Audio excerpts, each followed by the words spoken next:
Okay, everybody, we are live. Welcome back to the studio with Justin. There he is on the right.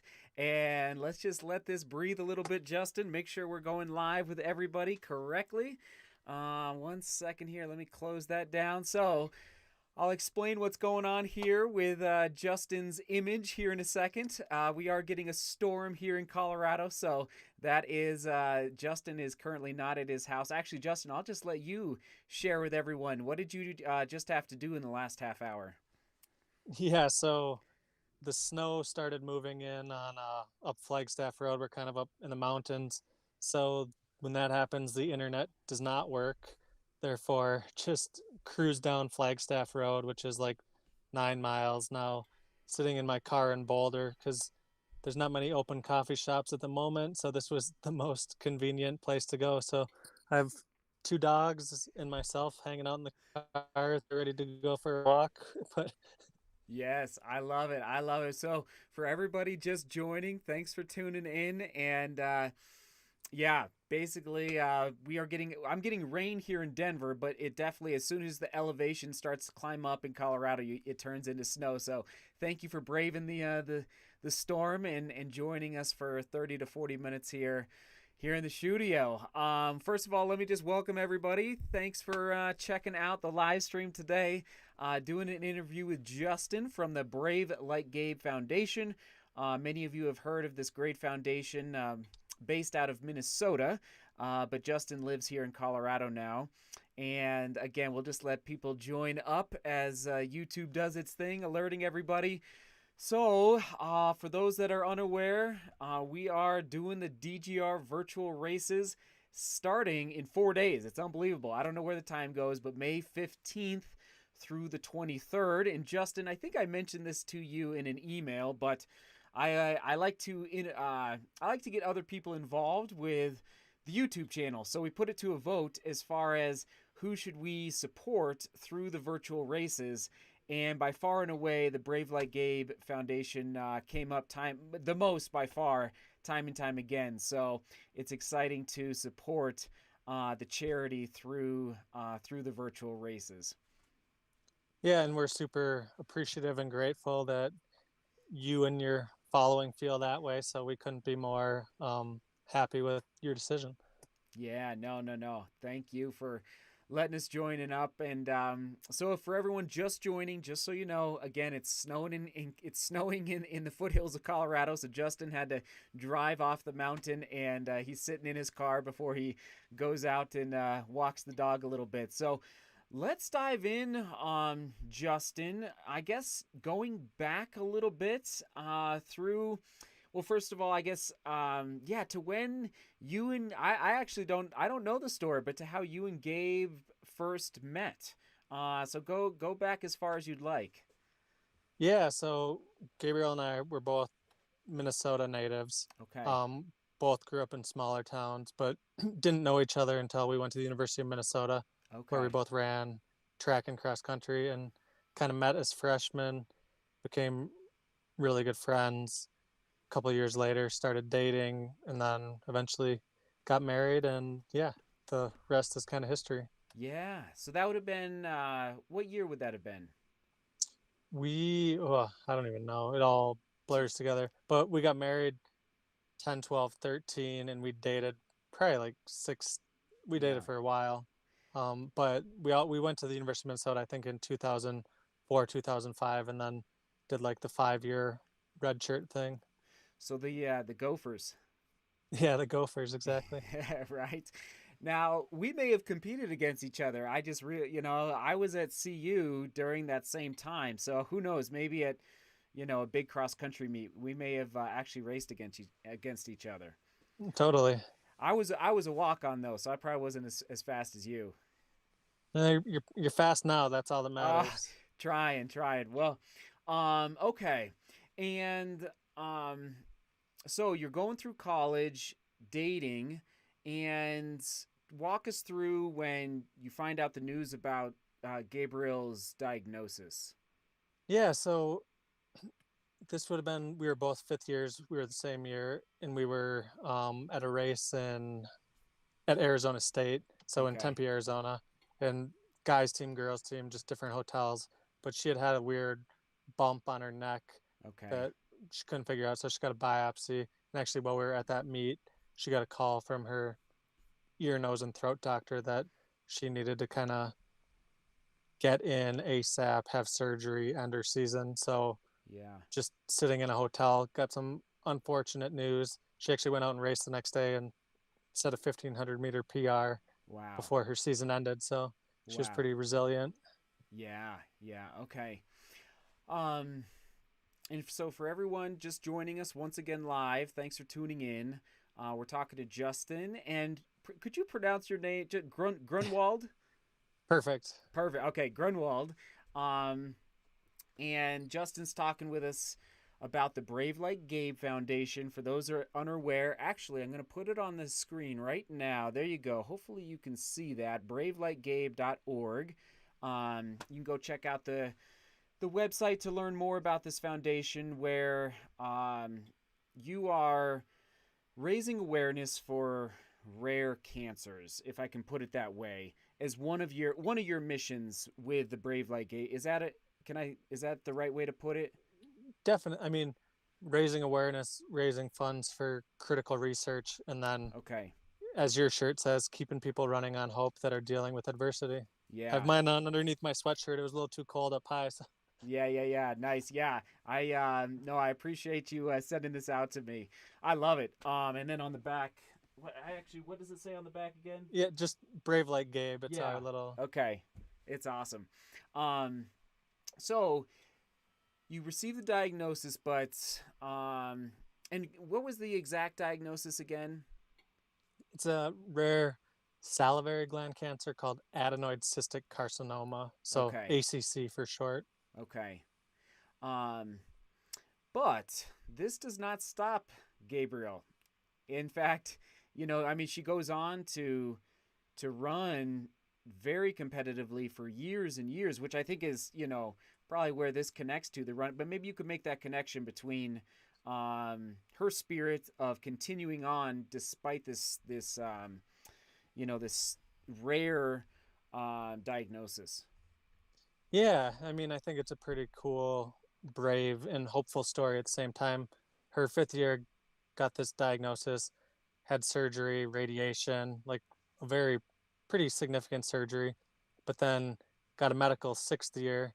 She'd never been an All American, Okay. um, never even really thought about going professional in running, but had a new, um, I guess, urgency in life where she started training maybe a little harder, but a little more focused, Okay. and essentially just had an outdoor season that sixth year and ended up from never placing really at a national meet to getting second place at the NCAA meet, setting like Wow. a school record, signing a Wow. pro contract, going to Europe, getting like US championship standards and all those things. So it was a pretty cool story.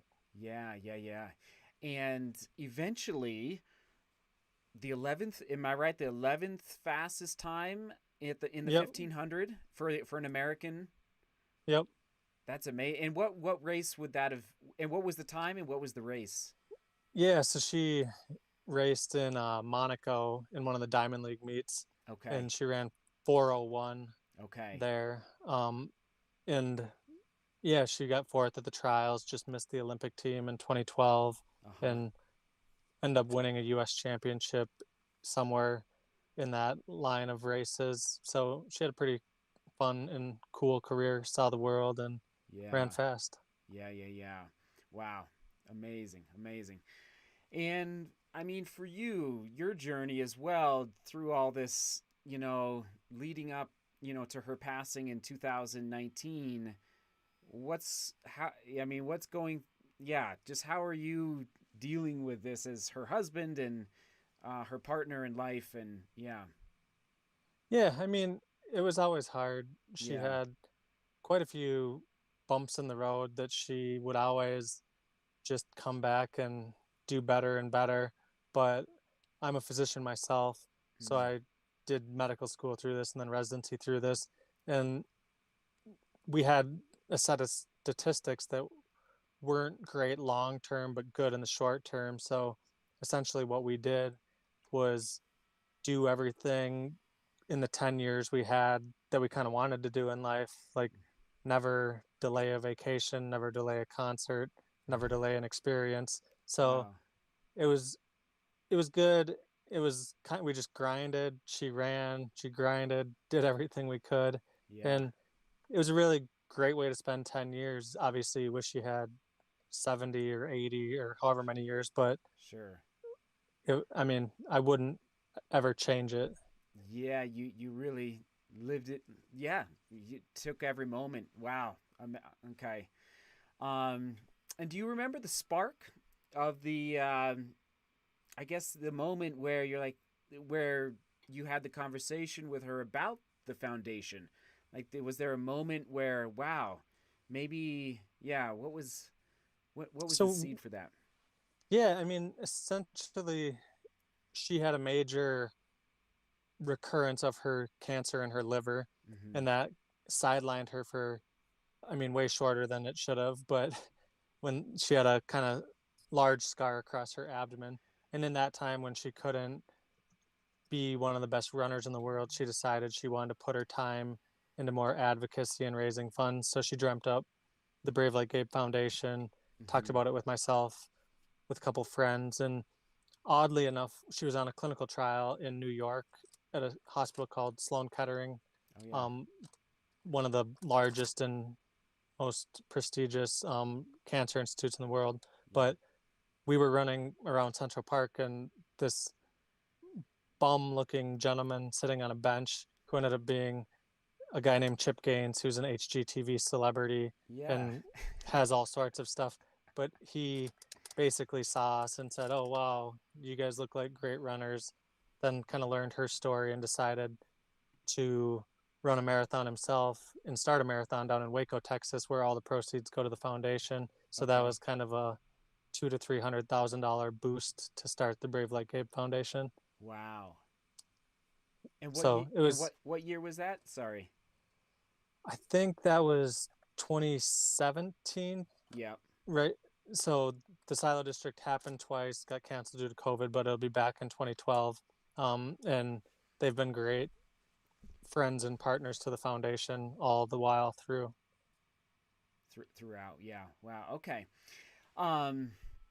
And that was just a weird, I mean, I don't know if you believe in chance or believe things happen for a reason, but it seemed like that happened for a reason to kind of get things jump started and create this great foundation and spread a lot of hope.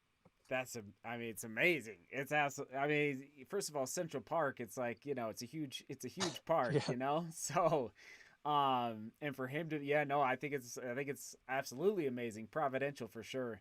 Um, and okay, so 2017, and um, before I forget this question, what is it through your adventures with Gabe for that decade?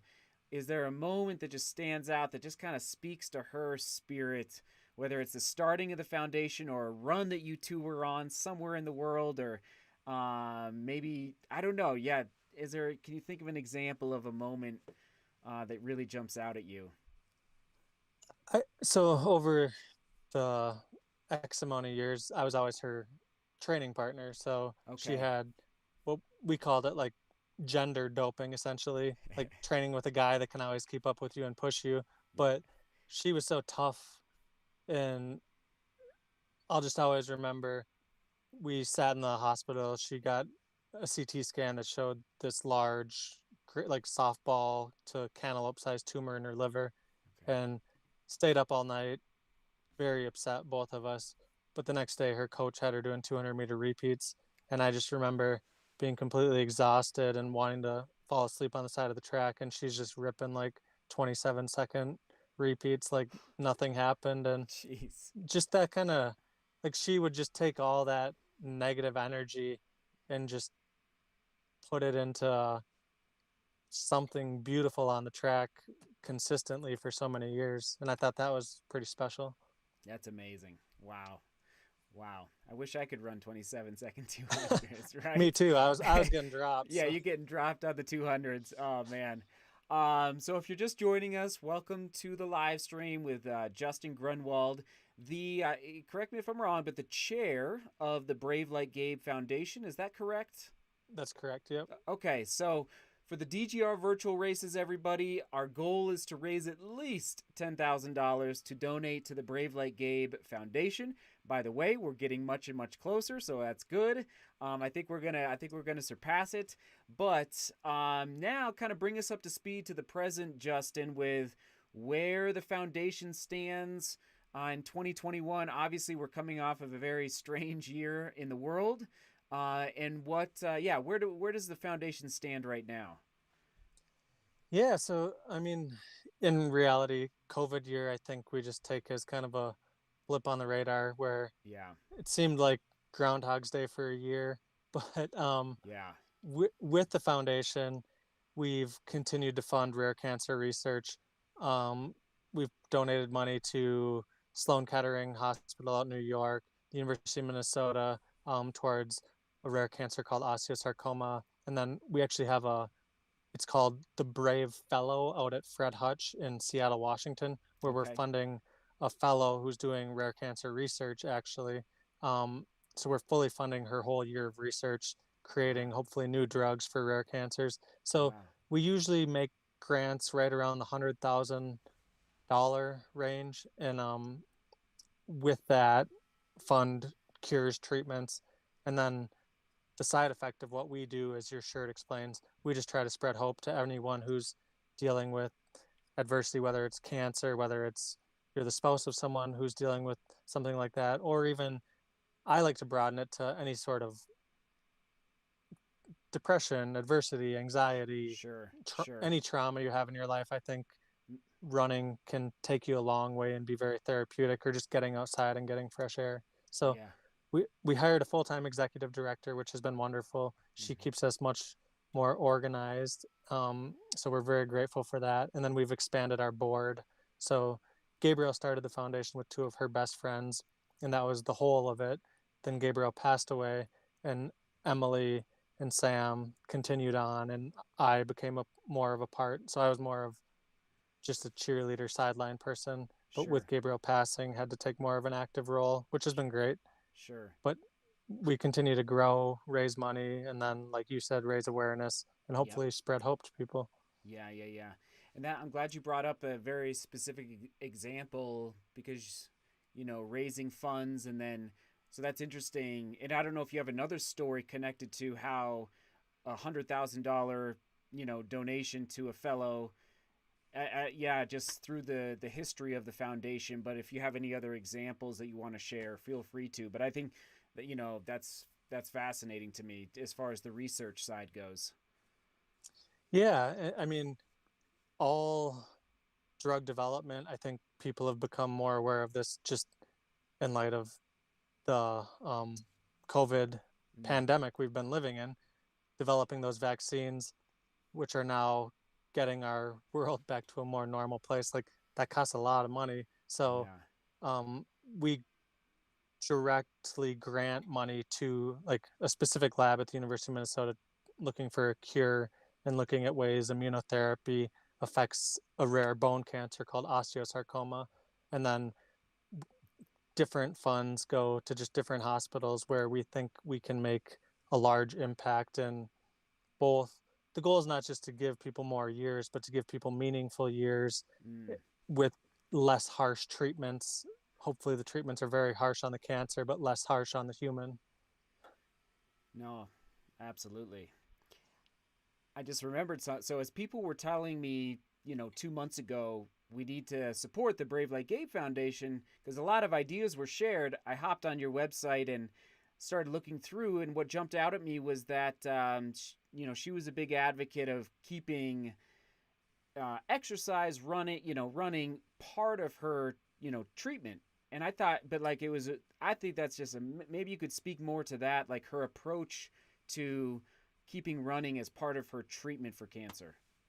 Totally. I mean, as a physician that works in a hospital and sees a lot of people affected by cancer and also affected by treatment of cancer, if you can go into a treatment or go into a diagnosis as a fitter, healthier person, you're gonna both tolerate everything incredibly better and come out the other side so much better and more active and healthy.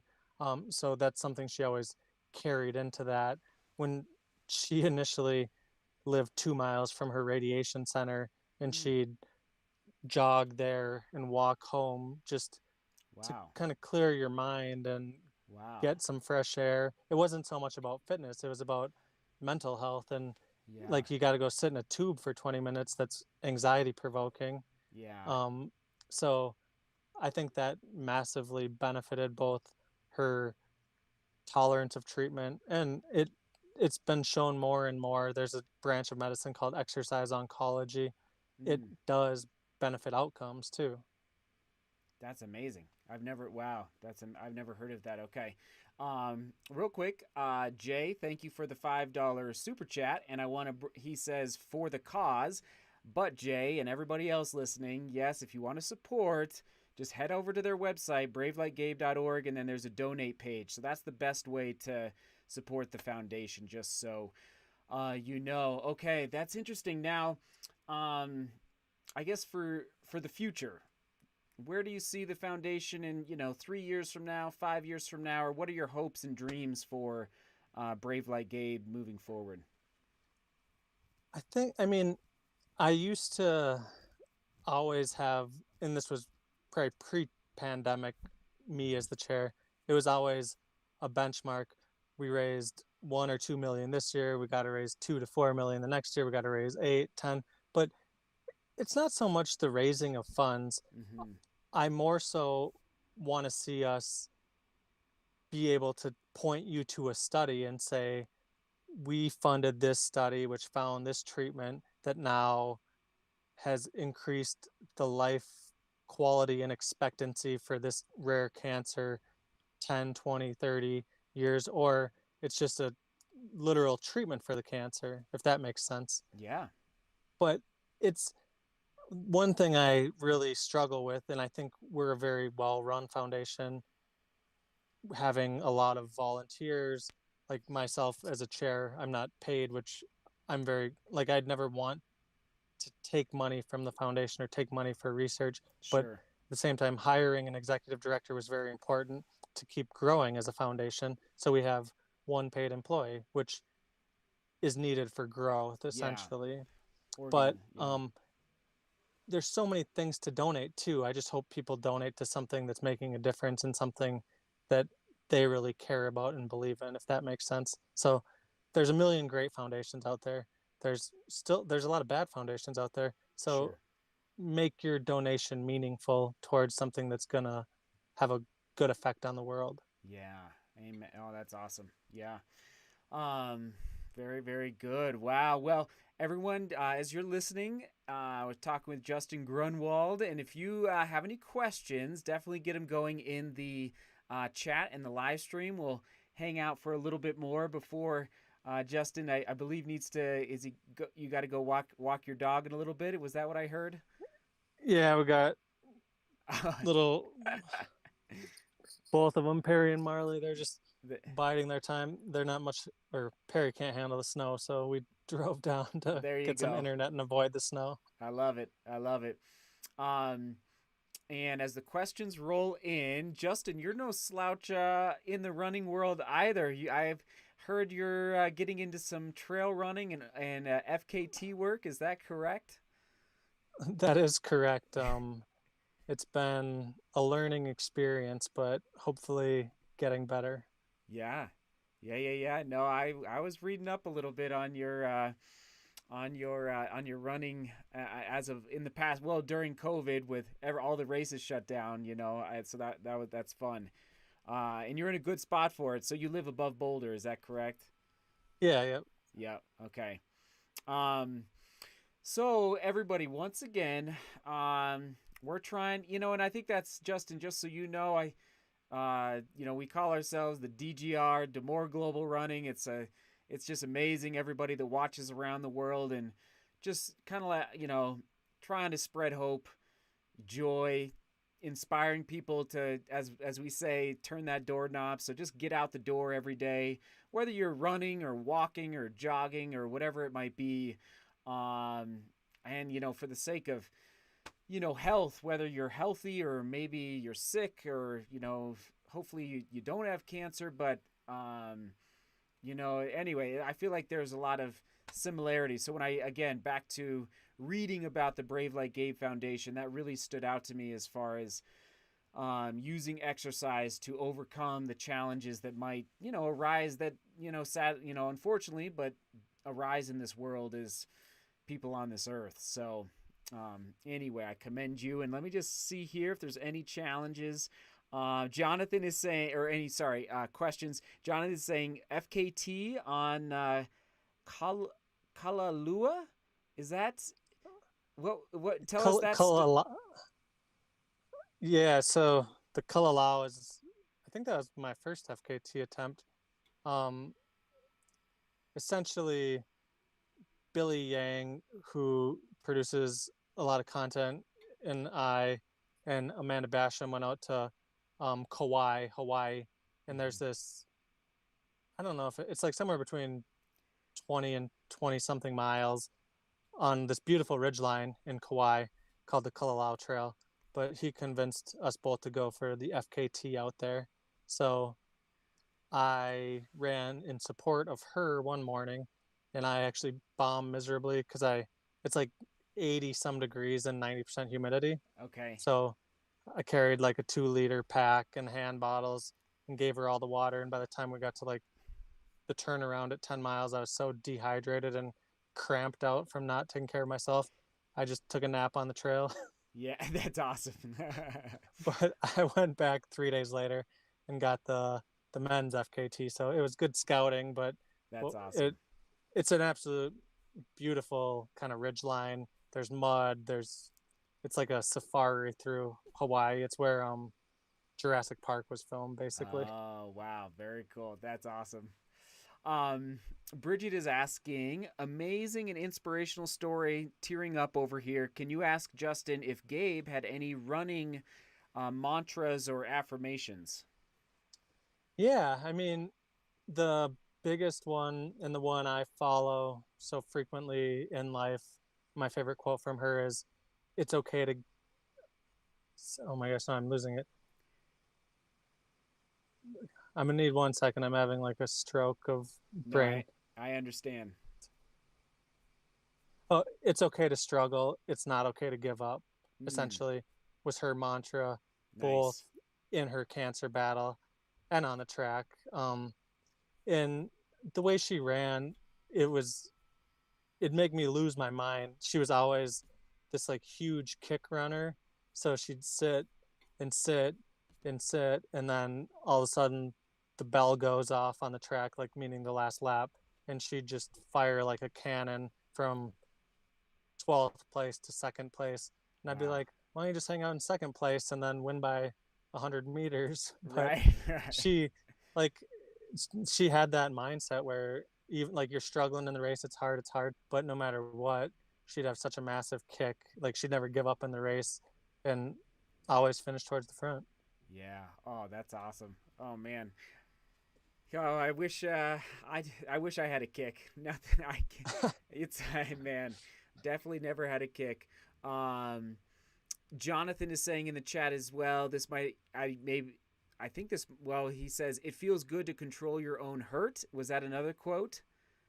Oh yeah, I mean definitely that she would share. Yeah, I mean that was kind of both of our mantra frequently. Just I think weirdly enough, the surgery she went through, even though you have like anesthesia, but you still wake up with this crazy wound on your body. I think the hurt of that just elevated her ability to take on like the hurt of lactate building in your legs and arms and jaw, wherever else. But in losing her and in life, the immense pain you deal with there, that's kind of what's pushed me into more mountain running. Like running up a mountain, it hurts really bad and you're running out of oxygen and getting anaerobic, but you're completely in control of that hurt, whereas when life circumstances come up, sometimes you're not. So I think it's very nice to know you can control some things. Yeah. Yeah. Wow. Wow. Wow. Wow. Boy. And boy. Oh man, I'm just a lot of thoughts going through my head right now. Um, no, I hear you on the mountain running, and I guess in her, yeah, in her treatment, as you were supporting her, what was that like? I mean, I can't even imagine. But like yeah, what was that like? I mean, she was such a champion, and so strong-willed. I think towards the end, she got on some drugs like very, very late that were very harsh and kind of made her feel unwell. Mm-hmm. But even going through chemotherapy, which kills your red blood cells, kills your ability to train hard, we just maneuvered the training where she realized she could still run like a 12 to 13-second 100-meter all out and then recover and then do it again. So she just kind of found Hmm. ways to cheat the treatment, not exactly cheat it, you know what I mean, but still be able to get this like crazy workout runner's high despite not being able to run a 4:19 mile at the moment. She could still run a super fast 100 meters. And how long did she train at let's say a pretty high level while still going through everything? So essentially, she went professional, I think, in 2011. That was after her Yeah. first cancer diagnosis after radiation. Then she actually had a second cancer diagnosis right after becoming a pro. Her thyroid gland had cancer, so they removed that. And then the treatment for that wasn't as horrible or bad. But in the 2016 Olympic trials, she had been having some issues we couldn't figure out. And ultimately, the issue was she had a tumor larger than a softball in her liver, Hmm. pushing up essentially her right diaphragm. But she qualified for the finals in the 1500 meters despite that. Wow. Um, and did immunotherapy, which she continued to train and compete at a world class level on. It was really in 2017, she was on chemo and still qualified for the US champs again, but was kind of a few over a month into chemo and ran the US champs. And that was the first time she ever failed to make a final.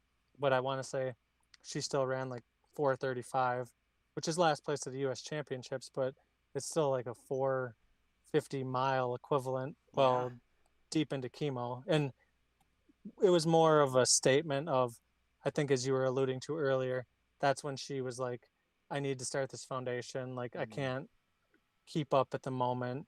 And she got a standing ovation from the whole crowd at Sacramento. And it was a very moving, just to, like, she hated it. Like, to go lose to Yeah. all this people she beat and feel non competitive. Like, there was nothing worse for, like, the competitor Gabriel, but there was nothing more moving from what she's been through and still actually getting out there and doing what you believe in. And like that was kind of the definition of it's okay to struggle, it's not okay to give up.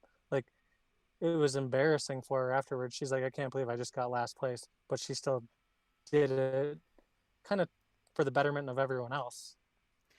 How competitive was she? You would know better than it's like was she just like it just Oh, she was yeah. She I think one of her college coaches said like like she didn't love to win, she hated to lose. mm, And that's what made her so good. Like that's awesome. she couldn't handle losing. Like it wasn't she didn't like celebrate the win. She just never wanted anyone to beat her. Yeah, I love that. Oh, that's amazing. Okay, so if anybody has any last couple questions, we have a couple more minutes here with Justin before we let him go. But we could go on and on with stories, and that's a great story though. The Sacramento one. I don't know if I had ever heard that before. Um, boy, jeez, wow, that's unbelievable. Um, what else? Oh yeah. So everyone, once again, if you're just joining, and thank you for tuning in, unbelievable. So it's the bravelikegabe.org is the website where you can learn about the mission of the foundation, more about Gabriel's backstory, And Justin, I mean, I'll see if any other questions come in, but is there anything else you'd like to share about the foundation or about another story, that is, I'm not touching upon through the questions? I think we hit it pretty well. I mean, the Yeah. foundation is always there to support. Like, we have this focus on rare cancer, but we want to spread hope to everyone, Yeah. both people dealing with any type of cancer, caregivers, people dealing with any type of adversity in their life. And then I just wanted to, as an aside, say thank you for all you do. I think, as you know, you spread a lot of hope to first time runners, long time runners. You always have a positive message. And I think I, I watched a couple of your videos. Actually, when you were doing the Skyline FKT, which I had attempted, I think we may have like even attempted it on the same day, weirdly, and we both took wrong turns, like mid last summer. And then Yeah. someone commented on my Strava, and that's how I learned about you. But it's been fun to Crazy. watch your work and your success in running. Sure. Well, I appreciate that, and again, I think it just connects. Yeah, I mean, I think us runners, we all try and stick together. It's a pain. It can be a painful sport once your fitness grows. It becomes less painful, but I think through that, just through the workouts, through the kind of the not the loneliness of being a long distance runner, but a lot of sometimes you're out there alone, and um, I don't know. So through the YouTube channel, and this is our second year doing the virtual races. And again, everybody, our goal is to raise $10,000 for the Brave Like Gabe Foundation through the virtual races.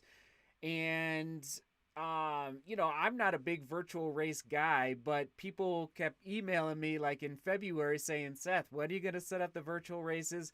And we got to support a charity this year because we didn't last year. And so I was like, I have no clue. Like, I'm not a race director.